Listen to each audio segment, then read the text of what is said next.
सहकारिता मंत्रालय के अधीन कार्यरत केंद्रीय पंजीयत सहकारी समितियों के कार्यालय द्वारा मल्टी स्टेट सहकारिता संस्थाओं के कार्य सुलभता हेतु निर्मित वेब पोर्टल लोकार्पण समारोह में सम्मिलित होने के सहकारिता की नगरी, आईटी की नगरी पुणे और पिंपरी चिंचवड शहर में पधारे हुए केंद्रीय गृह मंत्री तथा सहकार मंत्री आदरणीय अमित भाई शाह जी, केंद्रीय सहकार राज्य मंत्री BL वर्मा जी, महाराष्ट्र के मुख्यमंत्री एकनाथराव जी शिंदे जी, उप मुख्यमंत्री देवेंद्र फडणवीस जी, महाराष्ट्र के मिनिस्टर राधाकृष्ण विखे पाटिल जी, महाराष्ट्र के सहकार मंत्री दिलीप वळसे पाटिल जी, अपने पूना के गार्डियन मिनिस्टर चंद्रकांत दादा पाटिल जी, उपस्थित भारत सरकार और महाराष्ट्र सरकार के सभी सम्माननीय मंत्रीगण, सम्माननीय संसद सदस्य,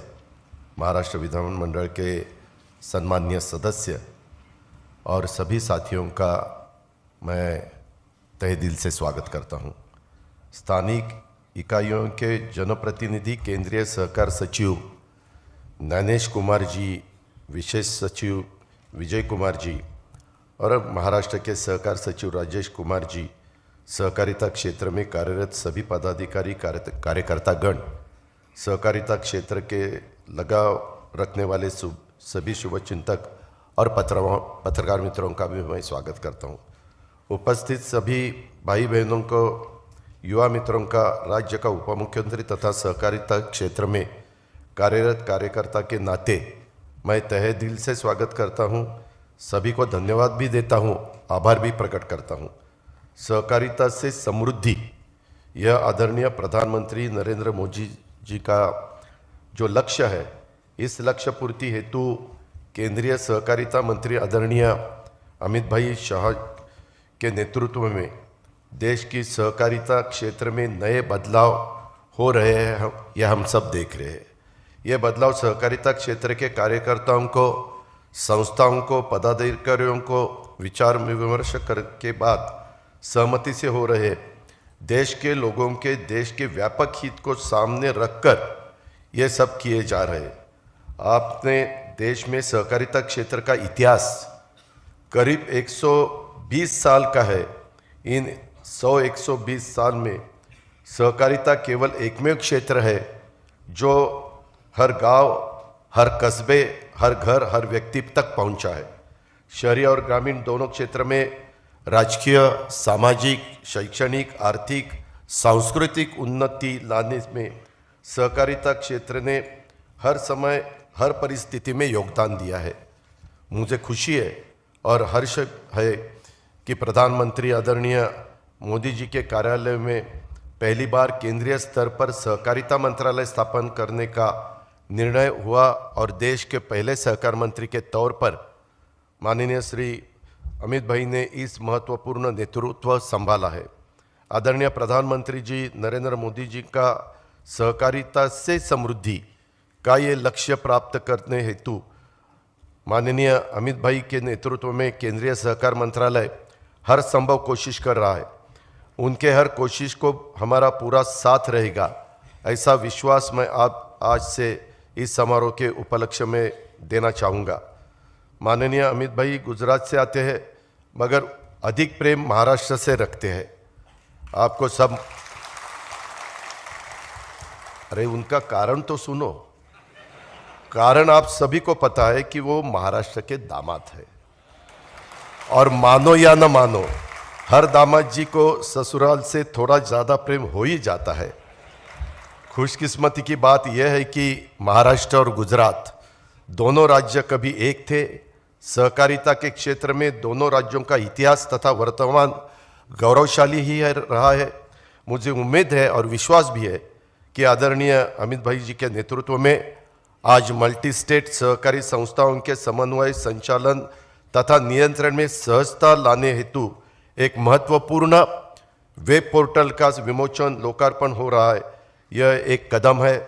ऐसे कई कदमों और निर्णय के माध्यम से महाराष्ट्र और देश में कार्यरत सहकारी संस्थाओं में उत्साह, सकारात्मक वातावरण निर्माण होगा। सहकार क्षेत्र की समस्याएं दूर होने में मदद होगी। देश का सहकार क्षेत्र अपने लक्ष्य के ओर नए विश्वास के साथ आगे बढ़ेगा। सहकारिता के माध्यम से समाज सभी वर्गों के आर्थिक सामाजिक विकास में अच्छा बदलाव आएगा, यह मुझे उम्मीद है। मुझे विश्वास है कि महाराष्ट्र और देश की सहकारिता क्षेत्र को आगे ले जाने में आज लोकार्पण हो रहे वेब पोर्टल अहम भूमिका अदा करेगा। इस जनउपयोगी महत्वपूर्ण पोर्टल की संकल्पना निर्मिति में योगदान देने वाले सभी पदाधिकारी, अधिकारी, कर्मचारी, भाई बहनों में अभिनंदन करना चाहता हूं, शुक्रिया अदा करना चाहता हूं, सभी को धन्यवाद देना चाहता हूं। केंद्रीय सहकार मंत्री माननीय अमित भाई जी के नेतृत्व में महाराष्ट्र और देश का सहकार क्षेत्र बुलंदियों की नई ऊंचाई हासिल करेगा और इस सफर में महाराष्ट्र आगे रहेगा, यह विश्वास भी मैं आदरणीय अमित भाई और उपस्थित आप सबको देना चाहता हूं। आज जैसा ये महत्वपूर्ण कार्यक्रम है, वैसे महाराष्ट्र में, उत्तर प्रदेश में, गुजरात में सभी जगह में गन्ने का उत्पादन बहुत ज़्यादा पैमाने पे हमारे फार्मर्स निकालते हैं। मुझे मालूम है यहाँ अभी दिलीप वळसे पाटिल बैठे हैं, हर्षवर्धन पाटिल जी है, हमारे राधाकृष्ण विखे पाटिल है, हम सब कोऑपरेटिव में काम करने वाले लोग हैं। पूरे देश में सहकारिता के क्षेत्र जुड़ी हुई चीनी मिले किसानों को एसएमपी ऊपर ज़्यादा दिए हुए गन्ना भुगतान के कारण इनकम टैक्स के मामले में पिछले 22 सालों तक जूझती आ रही है। 22 साल हो गए। मैंने तो इतने दफ़ा अलग अलग फाइनेंस मिनिस्टर को हम सब जाके मिले कि मैं आपको बता नहीं सकता। इस चलते सहकारिता चीनी उद्योग को 12,500 से 15,000 करोड़ तक पूरे देश में आयकर भुगतान केंद्र सरकार को देने की बड़ी नौबत थी और इस वजह से सारी सहकारिता चीनी मिलें बंद होने का बहुत बड़ा खतरा था। इस राशि में हमारे महाराष्ट्र राज्य की सहकारिता मिलों को करीबन 7,500 से 9,000 करोड़ तक का बड़ा असर शामिल था और बार बार इनकम टैक्स की नोटिस आती थी। बार बार उसके बारे में हम दिल्ली जाते थे, लेकिन कुछ रास्ता नहीं निकल सकता था। लेकिन आदरणीय नरेंद्र मोदी साहब ने एक बड़ा अच्छा फैसला करके सहकारिता क्षेत्र को देश में अधिक सक्षम करने के हेतु से नए और स्वतंत्रता सहकारिता मंत्रालय का निर्माण किया। सहकारिता से समृद्धि, ये नारा देश को देते हुए अत्यंत कर्तव्यदक्ष आदरणीय अमित भाई जी शाह साहब को इस मंत्रालय की सही जिम्मेवारी सौंपी गई। मुझे आप सबको ये जानकारी देते हुए खुशी हुई जब सहकारिता चीनी उद्योग का प्रतिनिधि मंडल इनकम टैक्स की इस समस्या को हल करने के लिए हेतु से आदरणीय अमित भाई जी को मिलने के लिए उन्होंने इस मंडल को आश्वस्त किया कि गन्ना किसानों और सहकारिता चीनी मिलों के हित में जरूर हल निकालेंगे। सुप्रीम कोर्ट में अनेक वर्षों से ये मामला दायर था और चीनी मिलों को बीच बीच में राहत के तौर पर कुछ रकम भरनी भी पड़ रही थी, लेकिन आदरणीय अमित भाई ने वित्त मंत्रालय के साथ इस पूरे मामले में को समझते हुए फाइनेंस बिल को लोकसभा सदन में पेश करके यह पूरा इनकम टैक्स माफ कर दिया। इससे सब भारत देश के और महाराष्ट्र के गन्ना किसानों में एवं सहकारिता चीनी उद्योग को बड़ी राहत प्राप्त हुई। मैं आदरणीय अमित भाई शाह जी को महाराष्ट्र राज्य की सरकार, सहकारिता चीनी उद्योग और सारे गन्ना किसानों की ओर से धन्यवाद करता हूं तथा उनका शुक्रगुजार करता हूं। मैं सच बताता हूं, 22 साल हम सब कोशिश कर रहे थे, किसी ने ये डेयरिंग नहीं दिखाया, ये खाली अमित भाई ने दिखाया और उन्होंने उसमें ध्यान दिया, इसीलिए रास्ता निकला, नहीं तो ये रास्ता निकलने वाला नहीं था। हालांकि इससे आगे जाके हालांकि मैं सीबीडीटी ने इस इनकम टैक्स के मामले में एक एसओपी स्टैंडर्ड ऑपरेटिंग प्रोसीजर जारी की है। इसके चलते अब एफआरपी के ऊपर इथेनॉल और कोजनरेशन और सहकारिता चीनी उद्योग ने सही और पारदर्शी ढंग से काम करके पैसा जुटाया और किसानों को ज़्यादा रकम दी तो राज्य सरकार की मान्यता रहते इस पर इनकम टैक्स नहीं लगाने वाला है। यह भी एक बड़ा दिलासा हमको मिला है। उसकी भी ऑर्डर बीच में ही हमें सबको मिली है। मी आपल्याला सगळ्यांना सांगू इच्छितो की मी एका कारखान्याचं नेतृत्व करतो। तिथं FRP मिळालेली आहे 2850 रुपये आणि आत्ता तिथं मी काल फायनल तिथला भाव बघितला 3350 रुपये भाव निघालेला आहे। आता मी कमिशनरकडे जाणार, कमिशनरला सांगणार की FRP पेक्षा 500 रुपये टनाला त्या शेतकऱ्यांना जास्त मिळत आहेत। ह्याला इन्कम टॅक्स बसला असता, परंतु फक्त आणि फक्त केंद्रीय मंत्री आदरणीय अमित भाईंनी हा निर्णय घेतल्यामुळं महाराष्ट्रातल्या किसानांना, देशातल्या किसानांना मदत झालेली आहे। जे चांगलं आहे ते चांगलंच आहे। मी आपल्याला सगळ्यांना सांगू इच्छितो की काही लोकांना कधी कधी प्रश्न पडतो अजित पवारांनी असा का निर्णय घेतला।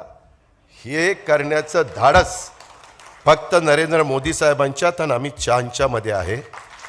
तेच तुमच्या माझ्या देशाला नेतृत्व देऊ शकतात। आज स्वतः प्राईम मिनिस्टरांनी आपल्या देशातल्या जवळपास 25,000 कोटीचं 2025 पर्यंत 508 रेल्वे स्टेशन उत्तम करण्याचा निर्णय घेतला आणि पहिल्या टप्प्यामध्ये 13,539 करोड रुपये 23-24च्या बजेटमध्ये ॲलोकेशन केलंय।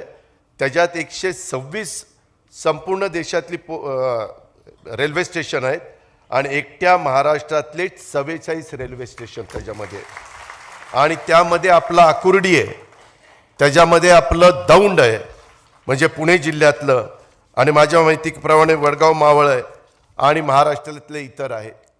ह्याच्या आधीच्या काळामध्ये अशा प्रकारचं धाडस कोणी दाखवलं नव्हतं। आपल्या महाराष्ट्रामध्ये आत्ता इन्फ्रास्ट्रक्चरच्या बाबतीमध्ये गव्हर्नमेंट ऑफ इंडियाच्याकडनं 80,000 कोटीची कामं चालू आहेत, 80,000 कोटीची। मग ते नॅशनल हायवे असतील, ते एअरपोर्ट असतील, ते वेगवेगळ्या प्रकारचे पोर्ट असतील, ते वेगवेगळ्या प्रकारचे महत्त्वाच्या हे असे रेल्वे स्टेशन असतील, अशा प्रकारचं काम आज देशामध्ये जर अनेक लीडर आपण बघितले तर ते फक्त आणि फक्त नरेंद्र मोदी साहेबच करू शकतात। आणि त्यामुळे माझ्यासारख्या कार्यकर्त्याला वाटलं की अशा नेत्याच्या पाठीशीच आपण उभं राहिलं पाहिजे आणि त्याच्यातून तुमच्या माझ्या शाहू फुले आंबेडकरांच्या महाराष्ट्राचा, छत्रपती शिवाजी महाराजांच्या महाराष्ट्राचा, देशाचा तर विकास ते करतायतच। कधी सुट्टी नाही, काही नाही, दिवाळी नाही, दिवाळीला नरेंद्र मोदी साहेब तिकडं बॉर्डरवर जाऊन जवानांना भेटतात। गेल्या 9 वर्षामध्ये ज्या प्राईम मिनिस्टरनी कसल्याही प्रकारची सुट्टी घेतली नाही अशा प्रकारचे प्राईम मिनिस्टर, मी मागच्या कुठल्या प्राईम मिनिस्टरच्या बद्दल अपमान करणारे शब्द वापरणार नाही, परंतु हे फक्त आणि फक्त नरेंद्र मोदी साहेबच करू शकतात। आज देशाला त्यांच्याशिवाय पर्याय नाही।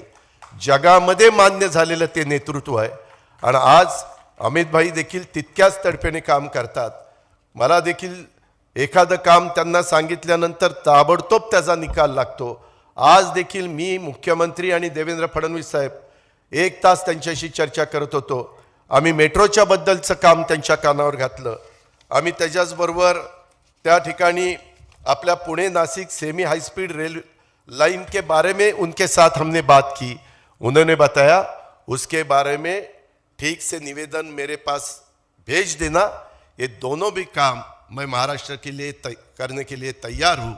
ऐसा पॉजिटिव अप्रोच उनका रहता है, इसीलिए हम बहुत खुश है।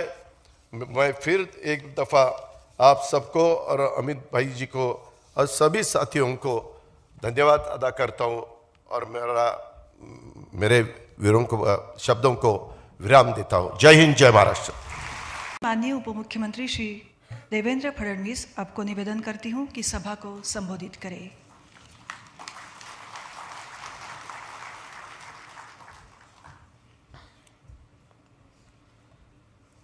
सेंट्रल रजिस्ट्रार ऑफ कोऑपरेटिव्ह सोसायटीजच्या पोर्टलच्या उद्घाटन प्रसंगी मंचावर उपस्थित भारताचे कणखर गृहमंत्री आणि पहिले सहकारिता मंत्री आदरणीय अमितभाई शहाजी, आपले लोकप्रिय मुख्यमंत्री माननीय एकनाथ शिंदेजी, केंद्रीय राज्यमंत्री BL वर्माजी, महाराष्ट्राच्या विकासाकरता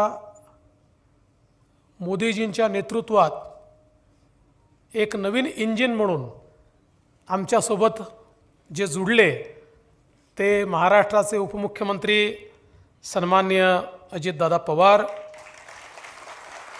मंत्रिमंडळातील आमचे सहकारी सन्माननीय चंद्रकांतदादा पाटीलजी, दिलीपराव वळसे पाटीलजी, राधाकृष्ण विखे पाटीलजी, त्याचप्रमाणे सहकारिता मंत्रालयाचे सचिव श्री ज्ञानेश कुमार, विशेष सचिव श्री विजय कुमार, आपले अतिरिक्त मुख्य सचिव श्री राजेश कुमार, या ठिकाणी उपस्थित सन्माननीय खासदार, सन्माननीय आमदार, माजी खासदार, लोकप्रतिनिधी, सहकार क्षेत्रामध्ये काम करणारे सर्व कार्यकर्ते, भगिनी आणि बंधूंनो, मी आपल्या सर्वांच्या वतीनं सर्वप्रथम आपल्या महाराष्ट्रामध्ये केंद्रीय गृह आणि सहकारिता मंत्री माननीय अमितभाई शहाजी यांचं मनपूर्वक स्वागत करतो. महाराष्ट्राची भूमी ही सहकाराची भूमी आहे. आपल्याला कल्पना आहे की पद्मश्री विखे पाटीलजी असतील, वैकुंठभाई मेहता असतील, धनंजयराव गाडगीळ असतील, यांनी या महाराष्ट्रामध्ये सहकाराची मुहूर्तमेढ रोवली आणि त्यानंतर देशामध्ये सर्वाधिक सहकार हा ग्राम पातळीपर्यंत जर कुठे पोचला असेल तर तो महाराष्ट्रामध्ये पोचला. सहकारातनं समृद्धी येऊ शकते अशा प्रकारची व्यवस्था ही महाराष्ट्राने उभी केली आणि त्यातूनच एक मोठं सहकार क्षेत्र महाराष्ट्रामध्ये निर्माण झालं. आणि मला असं वाटतं की हेच कारण आहे की ज्यावेळी माननीय अमितभाईजींनी सहकारिता मंत्रालय स्वीकारल्यानंतर नवीन कायदा केला आणि या कायद्याच्या अंतर्गत देशभरामध्ये गाव पातळीपर्यंत सहकाराचं जाळं नेलं पाहिजे याकरता व्यवस्था उभी केली आणि सगळी व्यवस्था ही डिजिटल पोर्टलच्या माध्यमातून सुलभतेनं त्या ठिकाणी सगळ्यांना उपलब्ध झाली पाहिजे अशा प्रकारचं एक अत्यंत आधुनिक आणि सुलभ असं पोर्टल तयार केलं. या पोर्टलचं उद्घाटन अमितभाई दिल्लीला देखील करू शकले असते, त्याचं उद्घाटन ते गुजरातमध्ये देखील करू शकले असते, पण खऱ्या अर्थानं सहकाराची पंढरी महाराष्ट्र आहे आणि म्हणून अमितभाईंनी महाराष्ट्र आणि महाराष्ट्रातही पुणे जिल्हा हा या ठिकाणी निवडला आणि आज या पोर्टलचं उद्घाटन हे आपल्या महाराष्ट्रामध्ये पुणे जिल्ह्यात होत आहे. मी खरोखर आपल्या सगळ्यांच्या वतीनं अमितभाईंचे अतिशय मनापासून आभार मानतो.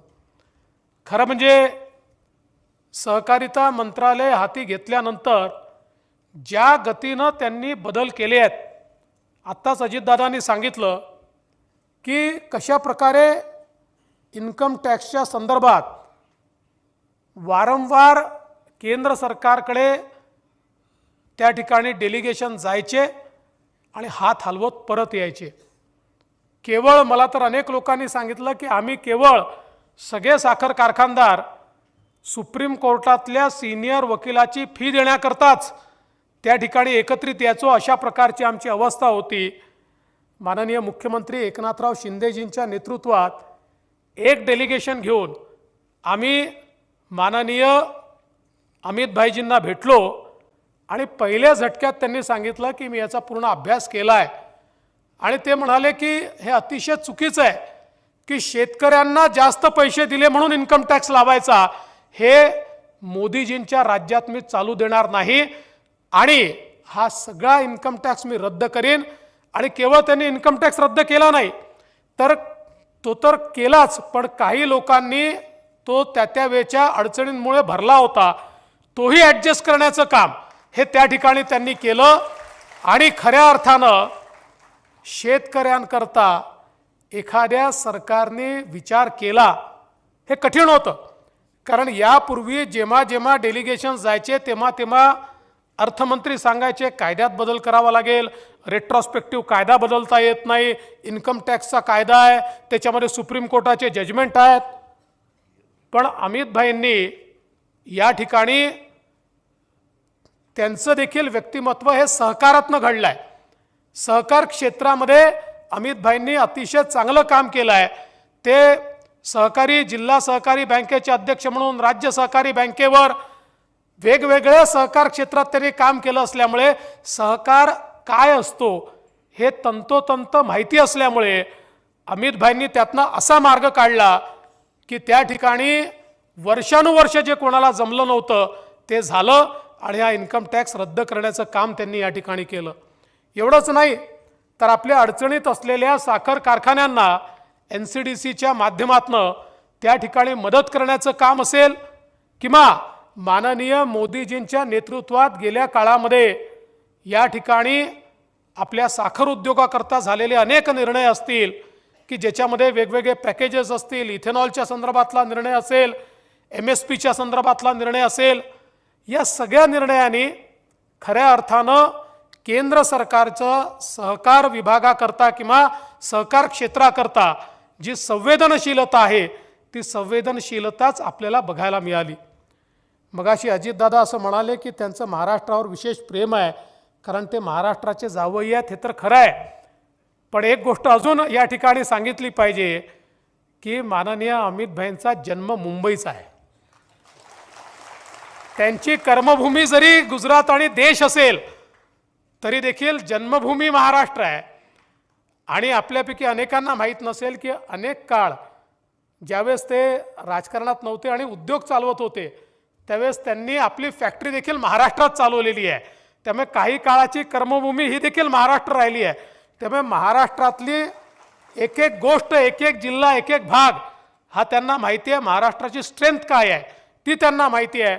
आणि म्हणूनच जेवढे डेलिगेशन्स महाराष्ट्रातनं सहकार क्षेत्राकरता गेले त्या प्रत्येक डेलिगेशनला अत्यंत सकारात्मक अशा प्रकारचा निकाल त्या ठिकाणी निघाला. आता नवीन कायद्याच्या माध्यमातून मल्टी स्टेट कोऑपरेटिव्ह सोसायटीजला देखील मोठ्या प्रमाणात त्या ठिकाणी पारदर्शिता कारभारात आणण्याकरता मदत होणार आहे. अनेक अडचणी होत्या, अनेक वेळा तर कायद्यातली तरतूद नसल्यामुळे सोसायटी थेट लिक्विडेशनमध्ये निघून जायची आणि त्याच्यामध्ये अनेक वेळा अडचणी तयार व्हायच्या. पण आता अशा परिस्थितीमध्ये लिक्विडेशनमध्ये जाण्याच्या आधी त्याच्यावर प्रशासक बसवून ती आपल्याला पुन्हा पुनरुज्जीवित करता येते का अशा प्रकारचे बदल देखील आता माननीय अमित भाईंनी कायद्यामध्ये करून घेतले.